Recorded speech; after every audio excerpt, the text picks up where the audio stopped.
The coffee shop was nearly empty at 6 in the morning, which was exactly how Mia Rodriguez preferred it during the week before Christmas.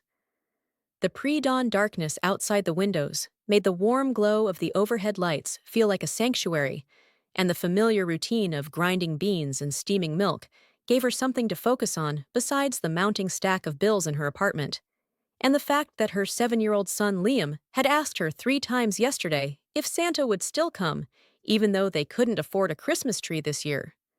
She had smiled and told him that Santa always found good children no matter what, but the lie had tasted bitter in her mouth, and she had spent half the night lying awake, wondering how she was going to explain to her son that sometimes even magic had limits when your bank account was overdrawn and your ex-husband's child support checks had stopped coming 6 months ago. The bell above the door chimed, pulling Mia from her thoughts, and she looked up to see the man who had been coming in every morning for the past 3 weeks, always at exactly 6:15, always ordering a double espresso, always leaving a $20 bill, and telling her to keep the change despite the fact that his coffee only cost $3.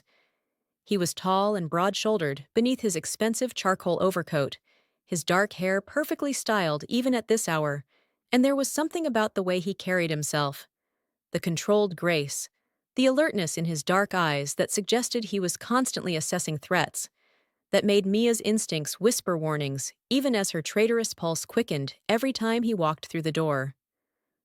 She knew what he was. Or at least, she knew enough. This neighborhood had been run by the Moretti family for 3 generations, and men who wore $1,000 suits and had that particular edge of danger didn't just happen to be innocent businessmen. The other barista, Rosa, had warned her on her first day not to ask questions, not to make eye contact for too long, and definitely not to refuse service to anyone who looked like they might be connected. Mia had nodded and kept her head down, and tried not to think about the fact that she was serving coffee to people who probably broke laws before breakfast. "Good morning," she said, her voice coming out steadier than she felt as she reached for a cup. "Double espresso?" The corner of his mouth quirked in what might have been amusement, transforming his severe features for just a moment into something almost approachable. "You have a good memory." "It's not hard when someone orders the same thing every day," Mia replied, focusing on pulling the espresso shot with the kind of precision that had made her the best barista at the shop within her first month. She could feel his gaze on her as she worked, that same intense attention that always made her skin prickle with awareness, and she tried to ignore the way her hands wanted to shake under the weight of it. The espresso machine hissed and gurgled, filling the silence between them, and Mia was just sliding the small cup across the counter when the bell chimed again and a familiar voice called out with the kind of enthusiasm only a 7-year-old could muster at 6 in the morning. "Mama, I finished coloring it!" Mia's heart dropped into her stomach as she turned to see Liam bursting through the door, his backpack bouncing against his small shoulders and his hand clutching a piece of construction paper that had been folded and colored with the fierce determination he brought to all his art projects. She had left him in the break room with his crayons and a granola bar while she handled the early morning rush, such as it was, but she had explicitly told him to stay in the back until she came to get him. "Liam, honey, I told you," she started. But Liam wasn't listening. He had come to a complete stop just inside the door, his brown eyes wide and fixed on the tall man standing at the counter, and Mia watched with growing horror as her son's face split into a gap-toothed grin. "Hi," Liam said brightly, apparently completely unaware of the danger signals that every adult in the neighborhood had learned to read. "Are you Mr. Moretti? My teacher said the Moretti family owns lots of buildings around here, and you look really important, so I thought maybe you were him." The man, Mr. Moretti apparently, which made Mia's stomach drop even further because she had been serving coffee to the head of the family for 3 weeks without knowing it, stared at Liam with an expression that Mia couldn't quite read. Surprise, maybe, or confusion, as though he wasn't entirely sure what to do with a child who had just approached him with the kind of fearless friendliness that Liam brought to everyone from postal workers to stray cats. "Liam," Mia said, her voice sharper than she intended as she moved around the counter, driven by the primal need to put herself between her son and this dangerous man. "What did I tell you about staying in the back?" But Liam was already moving toward Mr. Moretti with the single-minded determination that had gotten him into trouble since he learned to walk, his small hand holding out the piece of construction paper like an offering. "I made this for you," he announced. "It's a Christmas card, see? I drew you in a Christmas tree and some presents, and I wrote Merry Christmas at the top. But Mama says I still need to work on my handwriting." Mia reached Liam just as Mr. Moretti accepted the card, with the kind of careful precision that suggested he was handling something potentially dangerous rather than a child's crayon drawing. His dark eyes moved over the paper, taking in Liam's enthusiastic, if somewhat abstract artwork, a stick figure in what was probably meant to be a suit, standing next to a lopsided Christmas tree, surrounded by boxes that might have been presents or might have been buildings. It was hard to say. At the top, in Liam's careful 7-year-old printing, were the words, "Merry Christmas, Mr. Moretti." "I'm so sorry," Mia said quickly, one hand on Liam's shoulder, as though she could physically restrain him from saying anything else that might be inappropriate or dangerous or both. "He doesn't understand. He's just a child, and he thinks everyone likes getting Christmas cards, and I'll take it back if you—" "It's a very good card," Mr. Moretti interrupted, his voice quieter than Mia had ever heard it. And when he looked up from the paper, his expression had softened in a way that made him look years younger and infinitely less threatening. He crouched down slowly, bringing himself to Liam's eye level, and Mia's hand tightened on her son's shoulder, even as something in her chest loosened at the gesture. "Thank you, Liam. No one has ever drawn me a Christmas card before." Liam's face lit up with a kind of pure joy that only children could achieve, completely unaware that he had just done something that adults in this neighborhood would never dare to do. "Really? That's so sad. Everyone should get Christmas cards. Christmas is the best holiday, and it's all about making people happy and giving presents and spending time with people you love. Mama says that's what makes Christmas special, not the presents or the tree or any of that stuff, but the people." Mr. Moretti's gaze flicked up to Mia's face, and she felt her cheeks heat under the intensity of it. "Your mother is very wise," he said, his attention returning to Liam. "Tell me, what are you hoping Santa brings you this year?" Liam's enthusiasm dimmed slightly, and he glanced back at Mia with the kind of careful expression that broke her heart, because it meant he was thinking about the conversation they'd had last night, about managing expectations and understanding that sometimes Santa couldn't bring everything on a wish list.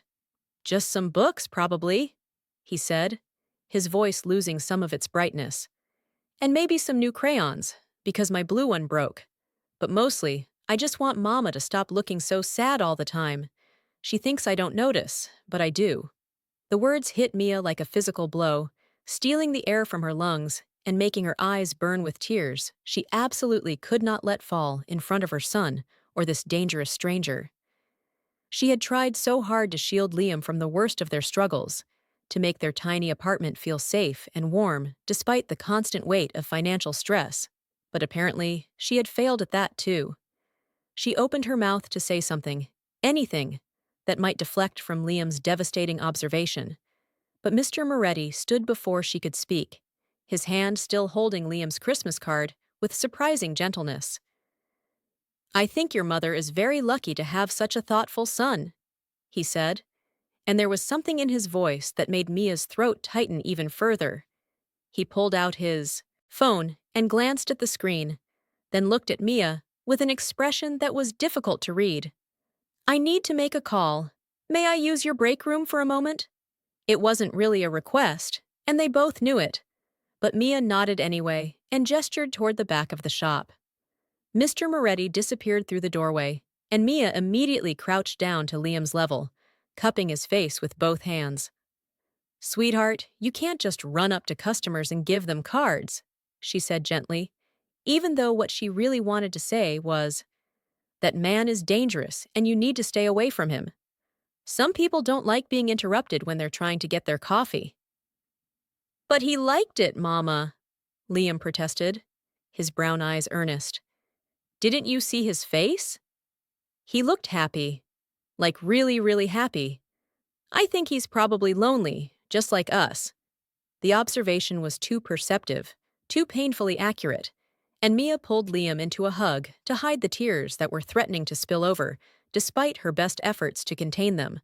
They were lonely, desperately, achingly lonely, in a way that the crowded city somehow made worse rather than better. Mia hadn't had a real conversation with another adult in weeks, beyond the necessary exchanges of customer service, and Liam's only friend from school had moved away over the summer. They were isolated and struggling, and apparently, her 7-year-old son had more emotional intelligence than she had given him credit for. Mr. Moretti emerged from the break room 5 minutes later, sliding his phone back into his pocket and moving toward them with that same controlled grace. He placed several bills on the counter, far more than the cost of his espresso, and then did something that made Mia's breath catch. He carefully folded Liam's Christmas card and tucked it into the inside pocket of his suit jacket, right over his heart. "Thank you for the card, Liam," he said seriously. "I'm going to keep it somewhere safe. And Mia—" His dark eyes found hers, and there was something in them that she couldn't quite name. "I'll see you tomorrow morning." Then he was gone, the bell chiming as the door closed behind him, leaving Mia standing in the empty coffee shop with her son and a pile of bills on the counter, and the strange sense that something fundamental had just shifted in a way she didn't entirely understand. The next morning, Mr. Moretti arrived at exactly 6:15 as always, but this time he wasn't alone. A woman in her 60s with steel gray hair and a warm smile accompanied him, and before Mia could even greet them, the woman was moving around the counter with the kind of comfortable authority that suggested she was used to going wherever she pleased. "You must be Mia," the woman said, her accent thick with Italian that reminded Mia of her own grandmother. "I'm Nonna Maria. Alessandro tells me you have a son who makes beautiful Christmas cards." Mia's gaze darted to Mr. Moretti, Alessandro, apparently, and found him watching her with that same intense attention, though there was something different in his expression today. Something almost hopeful. Yes, she managed, completely off balance by this unexpected development. "His name is Liam. He's 7. 7 is a wonderful age," Nonna Maria said warmly, full of creativity and joy and the belief that the world is fundamentally good. "We should all be more like 7-year-olds, I think. Now, Alessandro tells me you might be looking for some additional work. I run an after-school program at the community center 3 blocks from here. We need someone to help with arts and crafts 3 afternoons a week. The pay is good, the hours work around a child's school schedule, and you would be welcome to bring Liam with you. Would you be interested?" Mia stared at her mind struggling to process what was being offered. Additional income, flexible hours, a place for Liam to be safe and engaged after school instead of sitting in the coffee shop break room doing homework alone. It was too good to be true, which meant there had to be a catch, had to be some price she would be expected to pay in return. "Why?" she heard herself ask, her gaze moving to Alessandro. "Why are you doing this?" Alessandro's expression was difficult to read, but when he spoke, his voice was quiet and sincere. "Because your son gave me a Christmas card and reminded me that not everything in this world is about debts and obligations and maintaining power. Because he looked at me and saw a person instead of a name or a reputation, and because I know what it's like to watch someone you love struggle and feel helpless to fix it. Consider this a Christmas gift, Mia. No strings attached." The tears Mia had been fighting for 2 days finally spilled over, tracking down her cheeks in hot streams that she couldn't contain, no matter how hard she tried. Nonna Maria made a soft sound of sympathy and pulled Mia into a hug that smelled like flower and lavender and felt like every grandmother who had ever existed, and Mia found herself sobbing into this stranger's shoulder while Alessandro stood quietly nearby, his presence somehow both threatening and comforting in equal measure. "I don't understand," Mia whispered, when she finally had enough control to speak. People like you don't just help people like me, not without wanting something in return. People like me, Alessandro repeated, something unreadable flickering across his face. You mean criminals, dangerous men who run illegal operations and hurt people who cross them. It wasn't a question, but Mia nodded anyway, and Alessandro's mouth curved in what might have been a sad smile. You're not wrong. I am those things. But I'm also someone who received a Christmas card from a 7-year-old boy who thinks everyone deserves to be happy during the holidays. And I'd like to try to be the kind of person who deserves that kindness. Even if it's just for a little while. Nonna Maria released Mia and fixed her grandson with a look that managed to be both stern and affectionate. Alessandro is many things, but he is not cruel, and he does not prey on struggling mothers. If he offers you work, it is because he believes you deserve better than what you have. And if you are worried about his business activities, I can assure you that the community center is completely legitimate. No organized crime, no danger to you or your son, just children who need art supplies and supervision, and a safe place to exist for a few hours after school. Mia looked between them, this dangerous man and his kind grandmother, and felt something loosen in her chest, some knot of fear and desperation that had been pulled tight for so long she had forgotten what it felt like to breathe without it. She thought about Liam asking if Santa would still come, about the unpaid bills and the empty refrigerator and the constant exhausting weight of trying to keep them both afloat. She thought about Alessandro carefully folding her son's Christmas card and tucking it over his heart, about the way his expression had softened when Liam talked about making people happy. When do I start? She asked quietly, and watched something warm and genuine transform Alessandro's face into something that was almost beautiful. The afternoons at the community center became Mia's favorite part of the day, which was unexpected given that she spent them surrounded by 12 energetic children between the ages of 6 and 10, who seemed to believe that glitter was its own food group and that the entire floor was an acceptable canvas. But there was something healing about watching Liam laugh and play with other children, about seeing him create art without worrying about whether they could afford new crayons, about the way his face lit up every time she praised his latest project. And Nonna Maria was exactly the kind of warm, maternal presence that both Mia and Liam had been missing since Mia's own mother had died 3 years ago, full of hugs and wisdom and an endless supply of homemade cookies that she claimed were better than any Christmas gift. Alessandro came by the center most afternoons, always with some official-sounding excuse about checking on the building or meeting with the director. But Mia noticed that he always made time to stop by the art room and see what the children were working on. They gravitated toward him despite, or maybe because of, his intimidating presence, showing him their paintings and sculptures, and asking him questions about his job that he answered with carefully edited versions of the truth.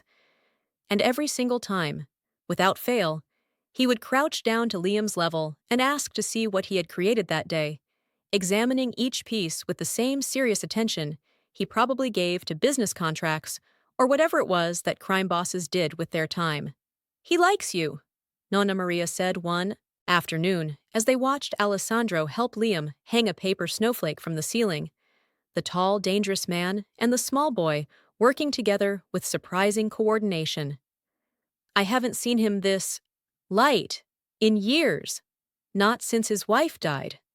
Mia's hands stilled in the middle of organizing construction paper, her chest tightening at this unexpected information. He was married? For 3 years. She died in a car accident 5 years ago.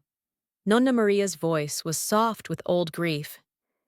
He loved her desperately, and when she died, something in him hardened. He threw himself into the family business, became colder, more focused on control and power. I worried he would never let himself feel anything again.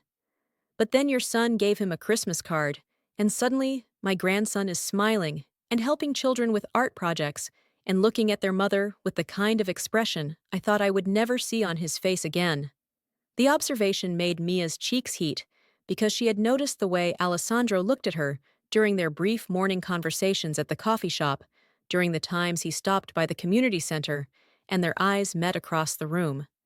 She had felt the pull of attraction, despite every reasonable instinct telling her this was a terrible idea, had caught herself thinking about him late at night, when she should have been sleeping, wondering what it would be like to be touched by hands that were both dangerous and gentle in equal measure. "I'm not looking for a relationship," Mia said quietly, even though it felt like a lie. "Liam and I are doing fine on our own." "Doing fine and being happy are not the same thing," Nonna Maria observed, with the kind of grandmotherly directness that left no room for argument. "And sometimes the best things in life come from the most unexpected places. My grandson is a good man, Mia, even if his job is not always good. He would protect you and your son with his life. That is worth more than safety that comes with indifference." Before Mia could formulate a response to that, Liam came running over with his latest creation, a drawing of their family, which apparently now included Alessandro standing next to Mia, while Liam stood between them, holding both their hands. The addition of Alessandro to their family portrait should have alarmed her, should have made her pull back and establish boundaries, but instead, Mia found herself looking at the drawing and feeling something warm and hopeful unfurl in her chest. Christmas Eve arrived with unexpected snow, the kind of perfect gentle flakes that made the city look clean and magical, despite the grime underneath. Mia finished her shift at the coffee shop at 2 in the afternoon, collected Liam from his last day at the community center before the holiday break, and headed home with a bag of groceries that Nonna Maria had insisted she take, and a growing sense of contentment that felt almost foreign after so many months of struggle. They had enough money for a small tree, thanks to her new job, and she had managed to buy Liam a few books and a new set of crayons to put under it. It wasn't much, but it was more than she had thought possible a month ago, and the smile on Liam's face as he chattered about his plans to make Christmas cards for all their neighbors was worth more than any expensive gift. They were halfway up the stairs to their apartment when Mia noticed the boxes stacked outside her door.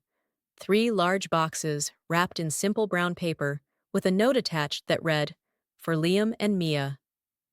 Merry Christmas. A." "Mama, look!" Liam practically vibrated with excitement as he ran the rest of the way up the stairs. "Someone left us presents. Do you think it was Santa? Do you think he came early?" Mia's throat was too tight to answer as she unlocked the door and helped Liam carry the boxes inside.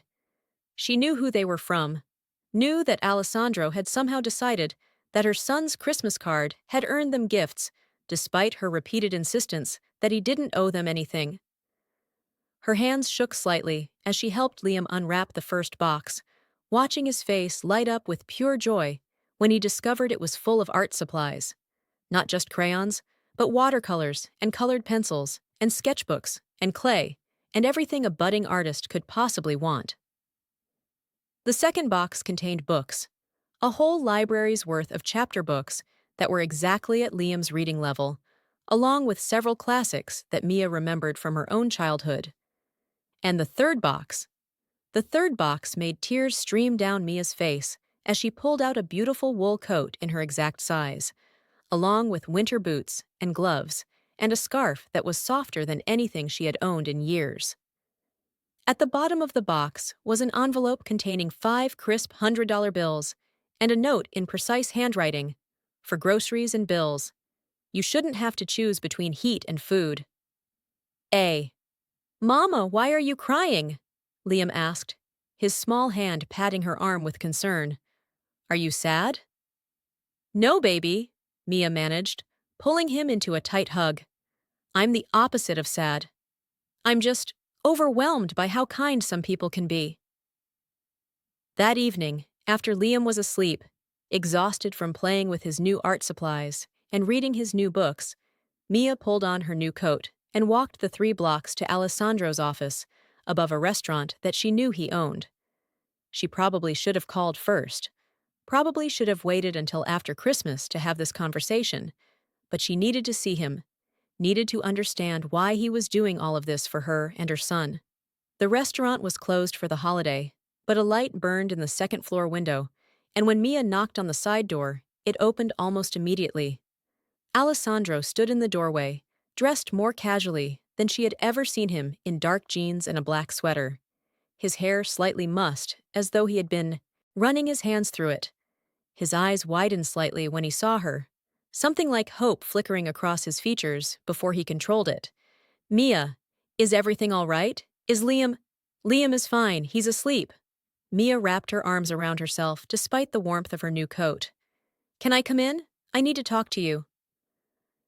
Alessandro stepped back immediately, gesturing for her to follow him up a narrow staircase to the office she had never seen. It was surprisingly modest, just a desk and filing cabinets, and a few chairs, with a window that looked out over the snowy street.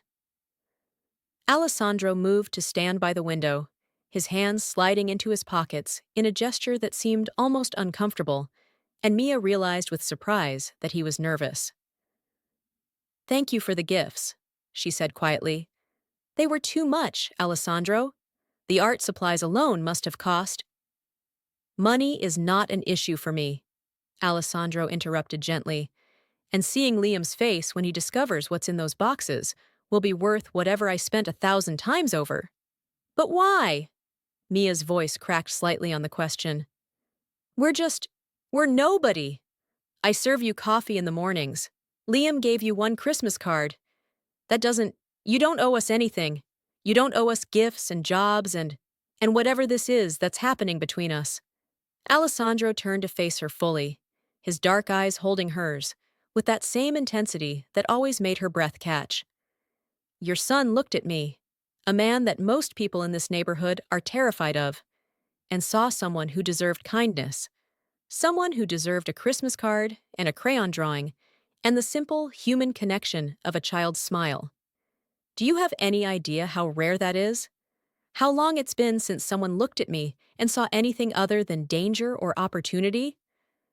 He moved closer, and Mia held her ground, even though her heart was pounding, even though every instinct was screaming at her that getting involved with this man was complicated and dangerous and potentially catastrophic. But there was something in his expression, a vulnerability that she suspected he rarely let anyone see, that kept her rooted to the spot. "I lost my wife 5 years ago," Alessandro continued, his voice rough with emotion. "And when she died, I thought I lost the ability to feel anything beyond duty and obligation and the cold satisfaction of maintaining control. But then this 7-year-old boy, with your eyes and your smile, gave me a Christmas card, and suddenly I remembered what it felt like to want something other than power. I wanted to see you smile. I wanted to make sure Liam had the kind of Christmas that every child deserves. I wanted to be the kind of man who could receive a gift of simple kindness and try to be worthy of it." Mia's vision blurred with tears, her heart expanding in her chest with an emotion she was afraid to name. "Alessandro, I don't know how to do this. How to trust someone again after everything my ex-husband put me through. How to let someone into our lives when I'm barely keeping us afloat as it is. How to risk my heart or my son's heart on someone whose job involves violence and danger and things I don't want to think about." "Then don't," Alessandro said simply, and the words surprised her enough that she blinked at him through her tears. "Don't think about my job or my reputation or all the reasons this shouldn't work. Just think about this. I would never hurt you or Liam.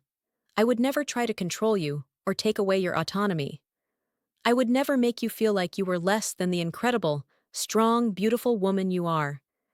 And if you give me a chance, if you let me prove that I can be the kind of man who deserves your son's Christmas card, I will spend every day trying to make you and Liam happy." The promise hung in the air between them, weighted with sincerity and hope, and the kind of desperate vulnerability that came from a man who had learned to guard his heart carefully and was now choosing to risk it. Mia thought about Liam's drawing, about the way her son had added Alessandro to their family portrait without hesitation or fear. She thought about Nonna Maria's words, about safety that came with care being worth more than safety that came with indifference. She thought about the way Alessandro looked at her, like she was precious and worthy and brave, like she was someone worth fighting for. "I'm terrified," she whispered. "So am I," Alessandro admitted, and the honesty of it made something crack open in Mia's chest. "But I think the best things in life require a little terror, a little leap of faith. And I would very much like to be one of the best things in your life, Mia. If you'll let me." Mia crossed the distance between them before she could talk herself out of it, rising up on her toes to press her lips against his in a kiss that was tentative and hopeful and tasted like promise. Alessandro made a rough sound low in his throat and wrapped his arms around her, pulling her close with a gentleness that contradicted his dangerous reputation. And Mia felt something fundamental shift inside her, some locked door finally opening to let light flood in after years of darkness. When they finally broke apart, both breathing hard, Alessandro rested his forehead against hers and laughed, a genuine, surprised sound that made him seem years younger and infinitely more human. "Your son is a Christmas miracle," he said quietly, "and so are you."